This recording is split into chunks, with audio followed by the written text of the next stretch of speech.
Member for Monash. Deputy Speaker, there's a lot of blame being thrown around this morning during this debate, which surprises me, but probably shouldn't surprise me with the length of time that I've served here.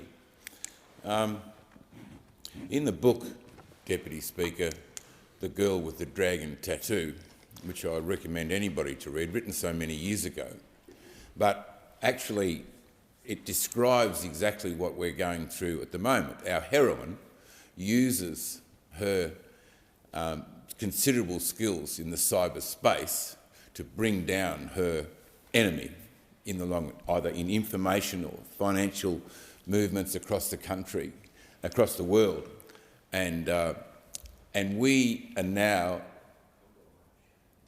living in that space. You know, it's been coming for 20 years. I don't think Optus or Medicare enjoyed being hacked. And there's sort of a personal arrangement in this for me too, Deputy Speaker, in as much as this.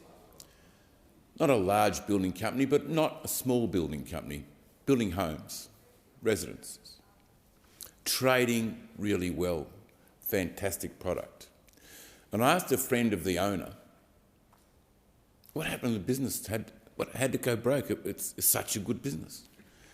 He said, well, to tell you the truth, it started with a ransomware attack on the company that cost the company $1 million to fix. Now, with only that involved, the company could have survived that easily, except there were other forces then that came in, including COVID, and the mandates that were put in by the Victorian government that didn't allow their workforce to move. And their workforce was one that moved from site to site wherever they were building the homes. So because they were unable to move, they then couldn't. But that's another whole story. Anyway, there were other problems with it. But it began with a ransomware attack on the company that cost them $1 million to fix. So that means it's not just about the big Medicares and the big organisations.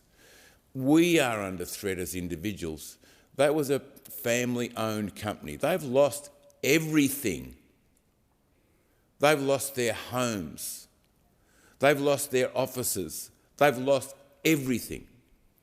And I hope and pray we'll start again.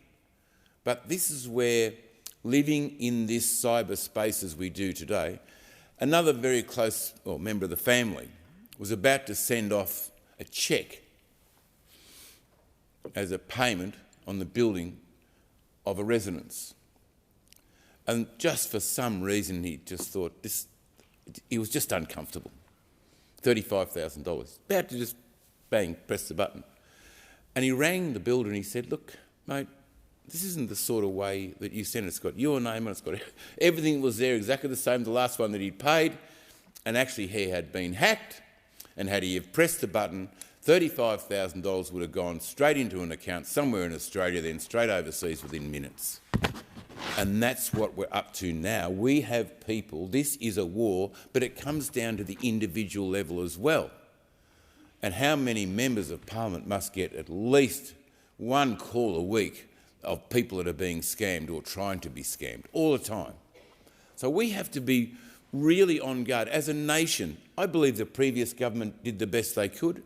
I believe that, I don't think Optus and Medicare wanted to go through the process they went through. They believed that they had armoury in place where they couldn't be hacked. But somebody smarter than that person that was doing the protection was able to bypass what they had in place to protect. And that's what we're faced every day. So it's a whole of government exercise, whole of community, whole of business that we're able to sorry, for me, whacking $1 million penalty on me is not going to make me do any better to protect my business than I would otherwise do. I will do everything to protect my business, my family, my activity. And every company's like that. So, I step into the space and say we've got to work together as a nation, as a people, and charge this government as best we can the responsibility. The greatest holder of information is the federal government of Australia.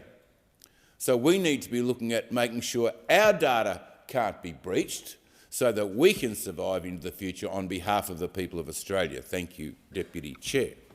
I thank the member for